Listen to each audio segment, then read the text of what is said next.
Oh, add to, there we go. Okay, I think I'm good. Can you see me? I'm gonna hang up. Okay. There we go. All right. Hi, Facebook. So today we're going to talk tech and college planning tech on Tuesday. And I'm going to bring up a guest, and she is going to share a wonderful product that I think, and she's a guest / friend. But anyway, that families definitely should take advantage of and use. So she's going to talk about that. But before we jump into that, so she's going to be the second part of this Facebook Live, I just want to share another tech tool more on the front end. So last week's episode number 139, I did an interview with Shay Tai, who is the VP of engagement for Tallo.com.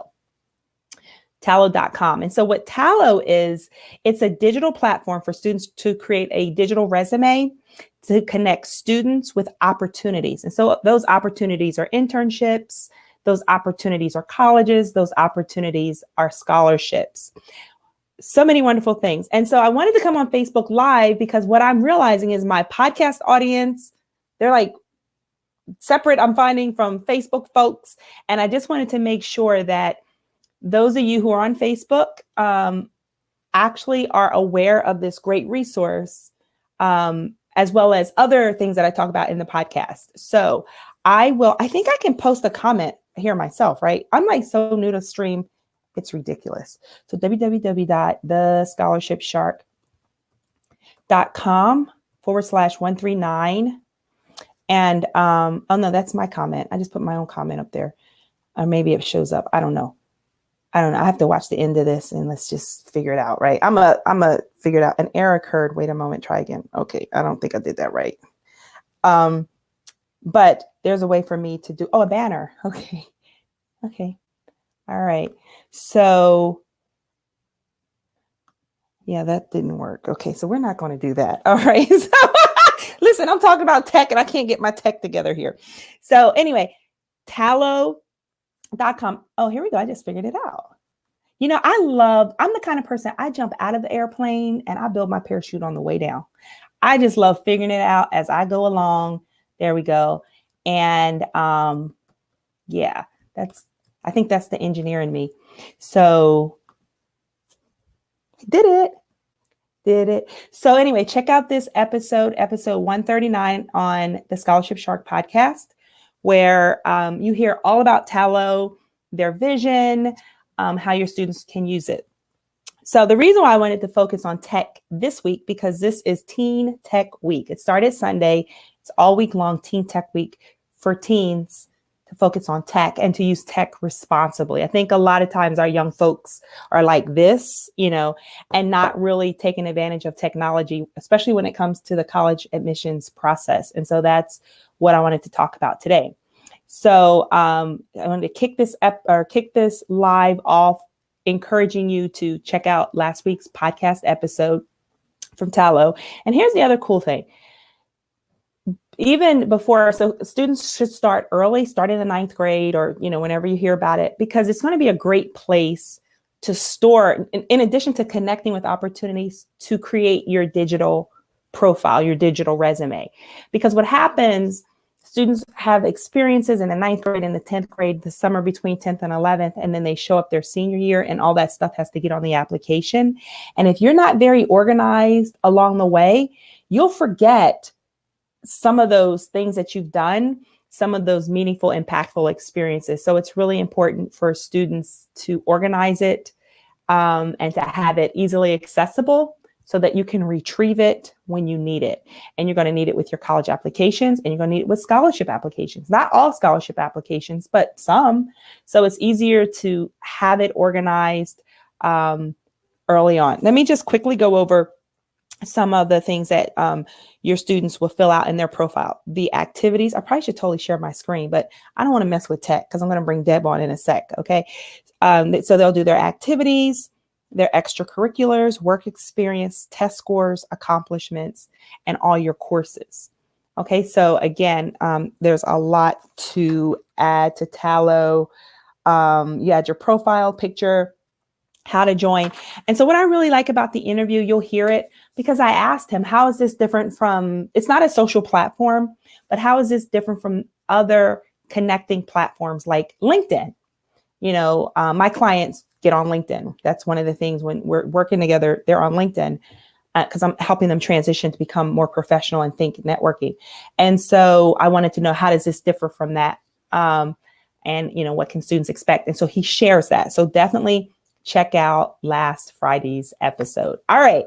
So next up, in talking about Tech Week, this is a tool for families with high school seniors to use right now. And I'll have her share a little bit more about the vision, but in the future families, so our current families are kind of paying it forward in terms of building this database, this repository of information, but future families will be able to use it to help them make some decisions and to help them think through some things. So I'm going to pull Deb Schwartz up of Road to College, the Road to College website, and then the Paying for College 101 Facebook group. So let's see if we can do this right. I'm holding my breath the whole time, y'all. Oh, add to stream. There we go. Hi. Yes. Hey, Dad, it worked. Oh my goodness. I hold my breath every single time. I'm like, oh. I know. I was in the background, like listening to you. How are you? I'm good, thanks. Good. We were just catching up before this with our kids, all their pre-college stuff, like, high school stuff, going like their activities. And that was fun. That was too much fun. Yes. Yes. I have to tell you, I took notes. I'm not familiar with tallow.com. I'm going to check it out myself. Good. For my own kids, and just to also kind of share it. It sounds very interesting. Absolutely. It is. And the interview shared more than, because I now have my students working on it. And so the interview shared other things because, you're in something, and unless you ask a question, beyond, you may not always get those answers on a website. So the interview, I thought, went a little bit deeper than just the website, kind of. Okay. Yes, for sure. Mm-hmm. So it's Teen Tech Week, and Deb's going to share a service or maybe a database, a website to help families compare their offers. Yes. So it's winter. I have to say this. I don't know if you know. So I go to spin early morning. I go to the Y Monday through Friday, but I go to spin on Tuesdays and Thursdays. And today when I came out, it was still sunny and it was like 6:45. I'm like, it was like I could walk the dog. Yeah, it was brighter. Early spring. It feels very early. Yes, it's starting to feel spring-ish. It was probably a winter. Yes. So I'll take it. And so what that means for families with graduating seniors is you're reviewing your offer letters. And, that May 1 is that big date. By then you should have made a decision. If you haven't, that's the big date you need to at least do it by, pay that deposit, all the things that come with it, the roommates, the housing, the everything. But to help families know, do I go with this school? Do I go with that school? Did I get a good deal or not? Deb has created a tool, and I don't think it's new, but she'll share a little bit about that. But she's created a tool to help families compare their offer. So let's talk about that, Deb. Sure. So, yes. So we started actually a few years ago, slowly, kind of knowing that this was valuable information for families for many reasons. But the first reason is that families have a hard time even comparing all the offers that they get against each other and making sure that they're comparing apples to apples. And I'm sure none of us can blame parents that it's confusing because the offer letters are all different. The language used is all different. Some schools include loans, some schools don't, and you just don't always know what numbers should I be looking at, and also what numbers should I be asking more questions about? Because sometimes not all the information is presented on that offer letter. So that was the first, impetus to want to help families. And then the second was that with the community that we had, we knew that it would be valuable if other parents could start to know, or other families could know, well, what did other students at the same schools get at the same schools that my student was offered something? Mm-hmm. So it gives you a sense of like whatever you were offered, is it fair? Is it valid? If everybody with the same profile was offered the same, okay, maybe that's not a bad offer, but it starts to kind of, give you a sense of what everybody else received, which, right, quite honestly, right now, there's no place that unless you're asking your friend, and your friend, is willing to share, and they may be, but, you can't see it in a big enough, numbers. Right. So, and a few years ago, we started collecting this kind of very, what I guess I would call, just simply, like, meaning we put out a form. It was a Google form, and we said, could you share this information? Uh-huh. And that was the start, but it wasn't in a format that was easy enough for everybody to start, looking at. Right. So I feel like we are kind of graduated, like we're taking off training wheels and we're getting more sophisticated. And this year we have a much better, I guess I would say more sophisticated, still got a lot of room to improve, but an easier way for people to input their information, compare their own numbers, and then start looking at what other people have also gotten. So, and so that's why we were able to share it more broadly, because it's just more robust. Right. So before we take a look and dive into the form and the website and what it looks like, is your goal, I guess then when families see maybe two things, I'm thinking students at the same school, maybe with the same credentials as your student, then can go back and renegotiate their offer, because it is offer. I always tell families it's an offer. Yeah. You don't have to accept it. People think it's like set in stone. So this is your offer. So that, or you could also, if you understand your list, if schools are kind of in the same tier, say, you can kind of get a feel maybe a little bit too, like where you could try to negotiate a bump in an offer as well. It's both those things. You can achieve both those things. Exactly. Yeah. And that's why even when you see the section, the first most important thing is, are you understanding your own offers, and how do they compare against each other? And as you're suggesting, maybe your student already applied to schools that are similar, but you're getting different offers from those similar schools. So that's like your first point of information. And then, this is all in this whole process, but every stage is an information gathering, and then digesting the information and figuring out, what you should do as your steps from it. Awesome. So I am going to share, or have Deb share her screen. Deb, do you have a button on there that says? I do. Let's give this a try. Oh, good. Okay. Let's see. Application. Oh, I think this might work. Let's see. Oh, I think so. There we go. I see it. Oh, so it popped up. So I just added. Oh, I love this. I love this. Oh, I'm going to be like a streaming queen. Yeah. I'm just going to be coming up with all kinds of topics just to talk about. Okay. Wow. I'm going to get from behind my mic here and go live more. This is fun. Okay. I love technology. Okay. So this is the Road to College website. I just bring this up to show anybody like where you can find this tool. So you go to road2college.com, and in the far right corner, there's a menu tab that says Compare College Offers. That's all you got to do. Okay. And then actually, so we realized that, and you kind of mentioned this earlier about paying forward, that right now we are focusing on crowdsourcing as much information as we can, and really kind of helping the families with current seniors, look at this information. But come probably in May, and then going forward in the future, we're going to be using this information so that families with younger kids can also be looking at it. So this pop-up is if you're coming to this part of the website and you don't have an offer to share yet, and your student isn't in 12th grade, that's okay. Put in your email address, and in a few months, we'll get back to you when all this information is synthesized, and we're going to give access to more families to get it. So that's this pop-up. But so the way this works is it's 3 easy, simple steps.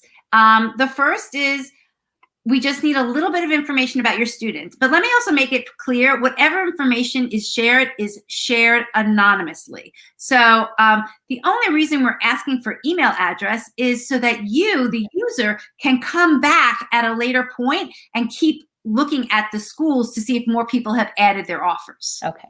So so we're adding an email address could be your parent, could be a student. It just needs to be somebody who's going to go verify the information. I'm just going to put in a sample one for myself to like run this. And then we ask what range your EFC is in. Again, it's not, I don't need to know, we don't need to know specifically. It's just to give, like, as you mentioned earlier, that profile information so that when people are looking at it, they can compare. And I as I've been explaining this to other people, I say, I hope at this point in the process, if you're a parent with a 12th grader, you know what EFC means, right? Right.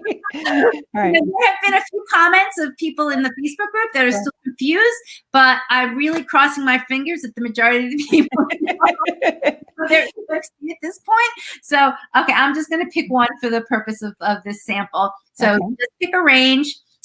We again want your state of residence. This is just really more for comparing, so that because we know that some colleges might give, you might have the same EFC, you might have the same GPA, and you're from a different state that school wants to get students, and that could be the reason why you get more money, right? For sure. Okay, same thing, GPA, we're doing on an unweighted, basis, just putting in an example. And then we are asking for a test score. And I explained this. There are definitely many students that are applying test optional. But my gut is the majority of students are still taking one or both of these tests. And the reason why we ask is that the majority of merit money is still given out based on, a combination of a GPA and a test score. So even though the school is test optional, there's still a likelihood that they are looking at that test score. And so it's important information to know.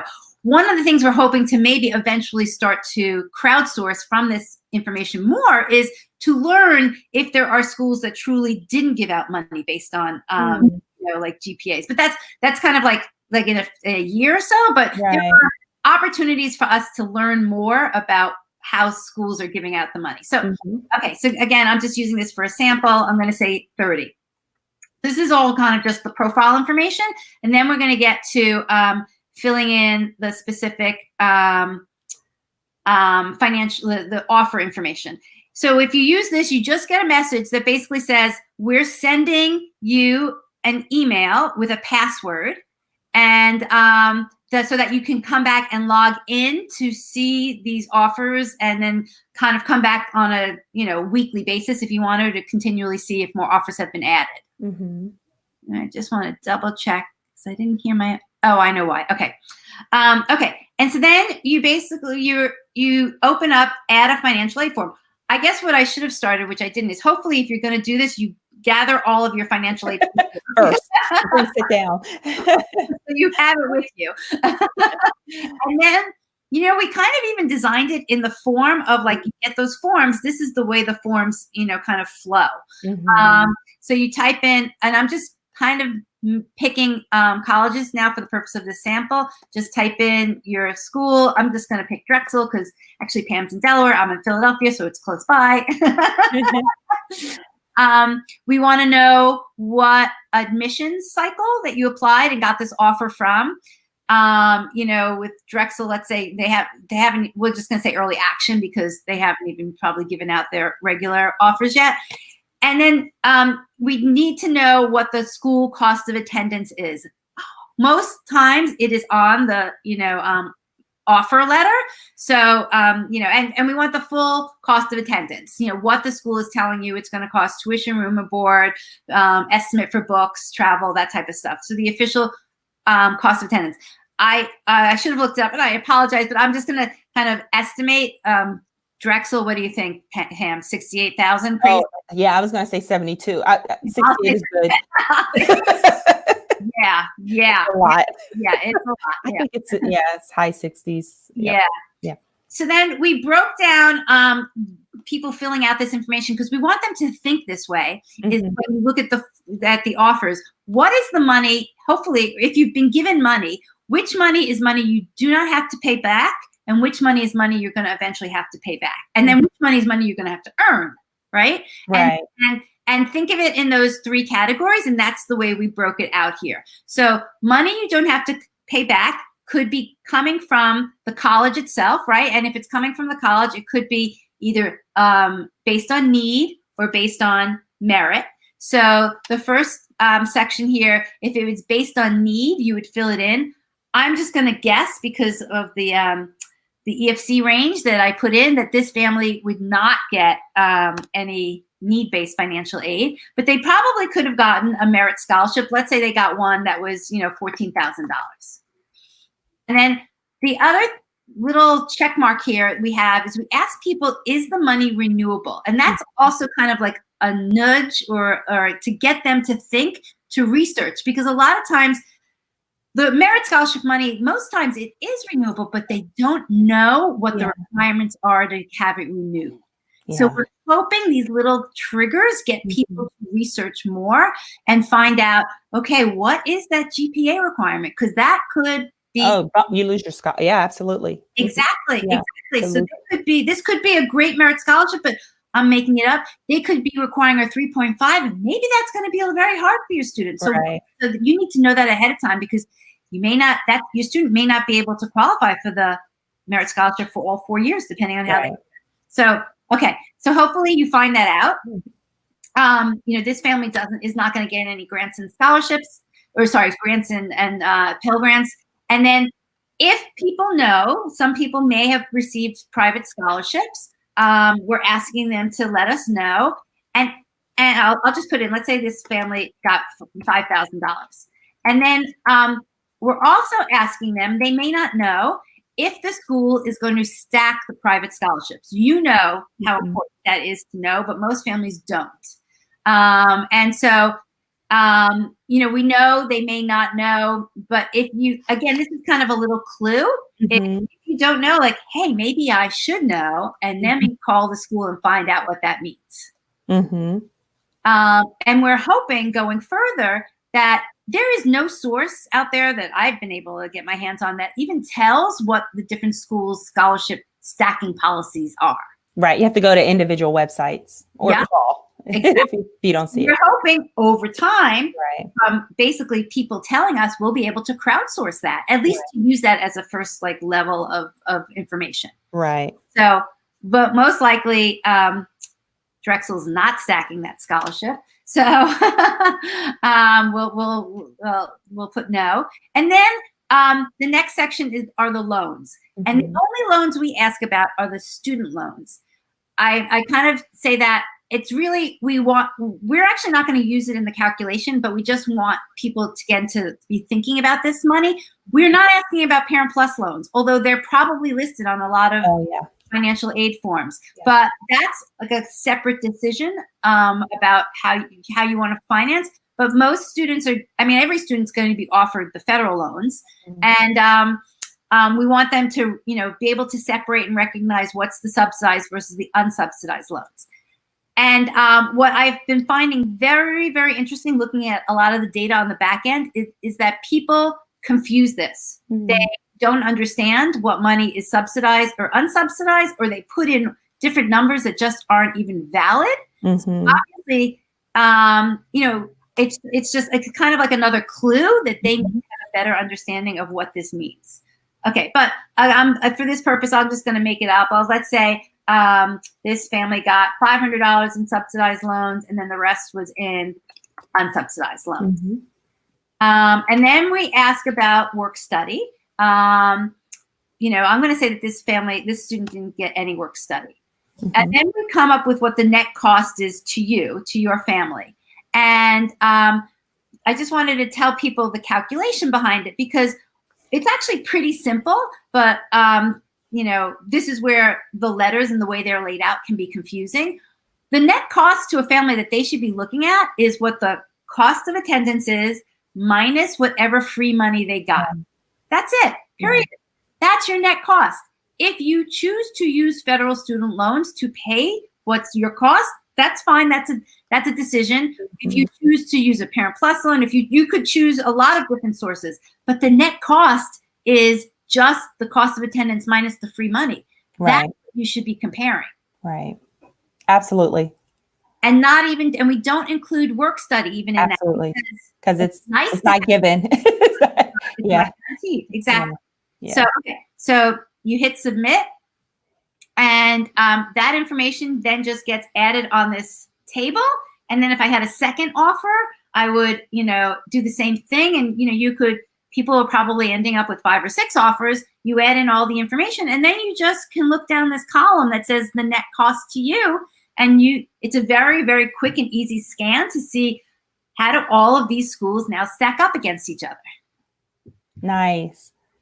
So that's that first part about Okay. how you understand your own offers. Mm-hmm. And then you can go, and if you try and go to the next section, it's going to say I have to go in and just log in. And then let me go grab. So then you will have been sent an email.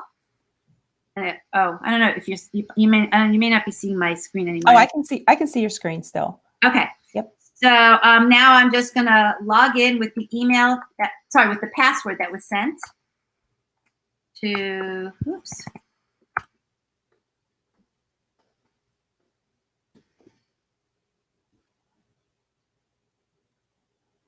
Okay. So now I've just logged back in. It's showing me the same thing, but you're going to be able to go further.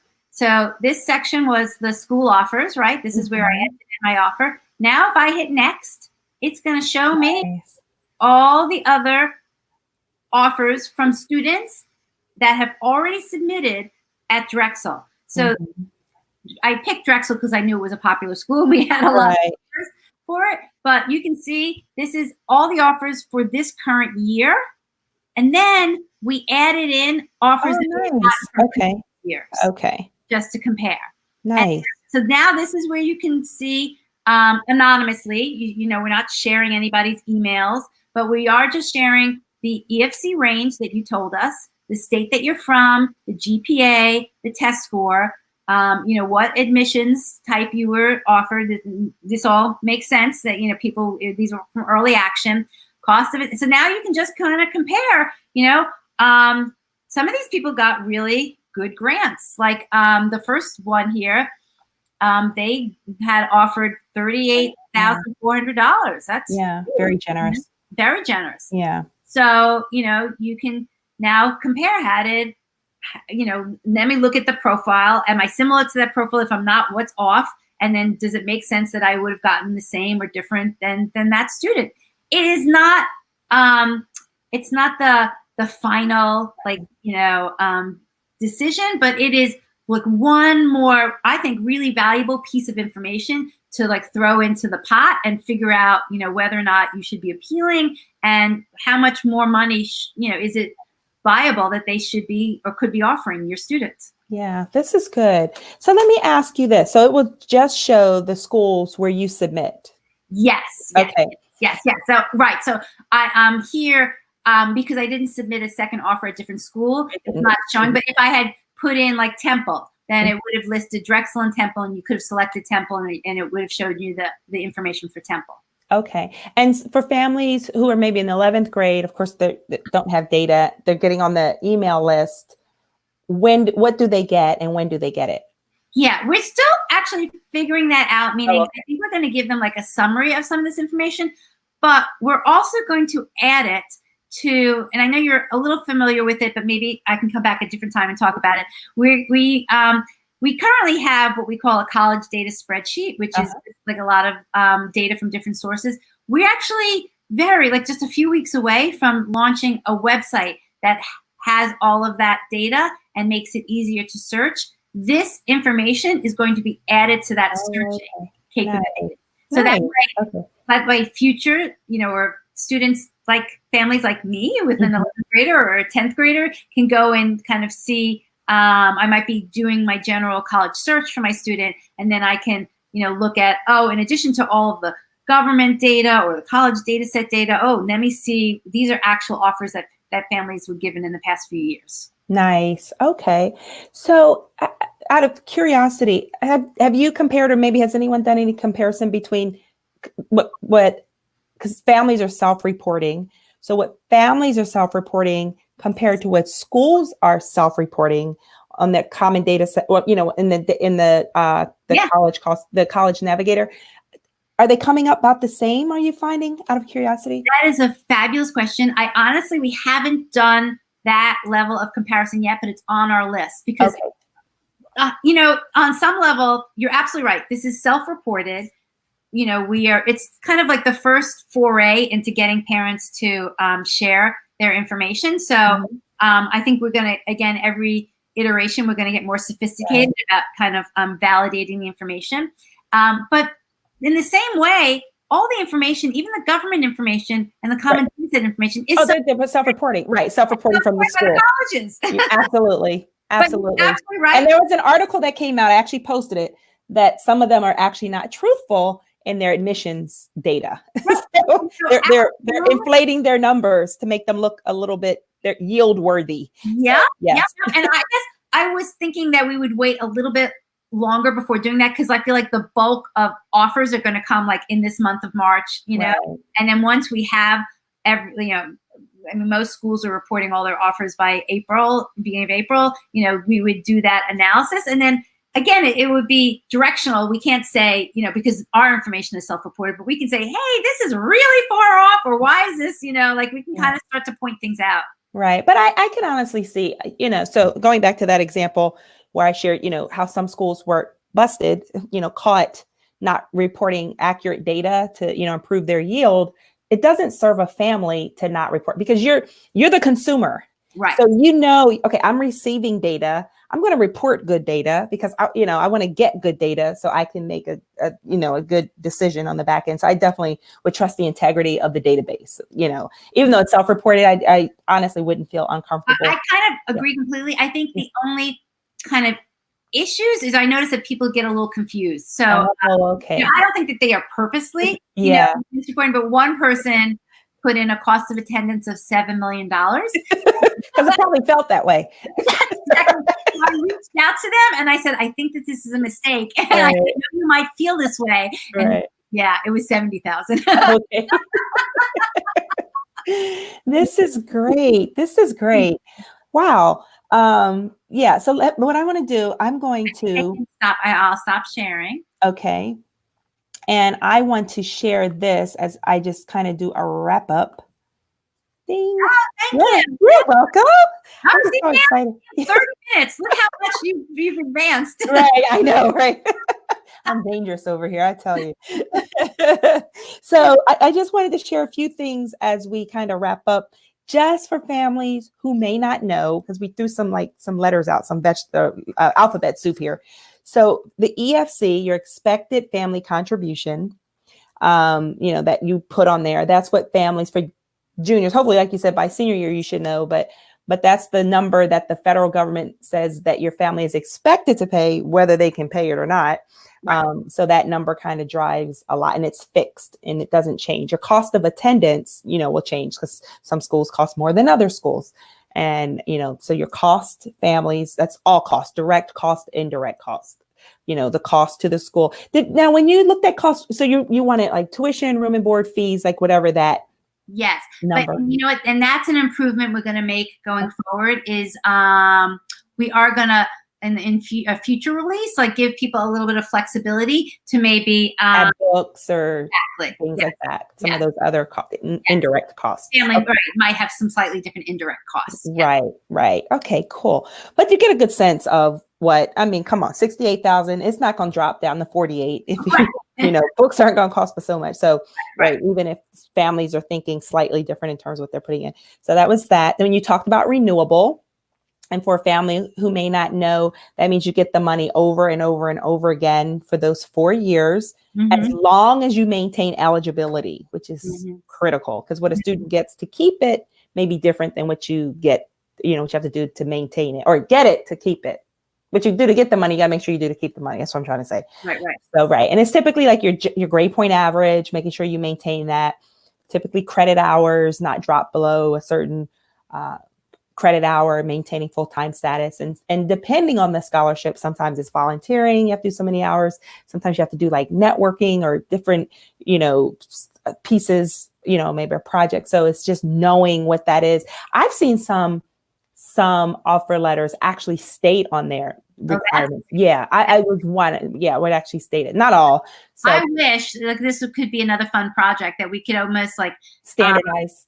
well, Oh, I think the government is working on that. Who yeah, knows why it's taking so long? It really shouldn't, but they have been working on that for right. several long time. But I would love to be able to like show some schools like this is a A+ the way this school shares their offer, and this is like a D-. Right, right, right.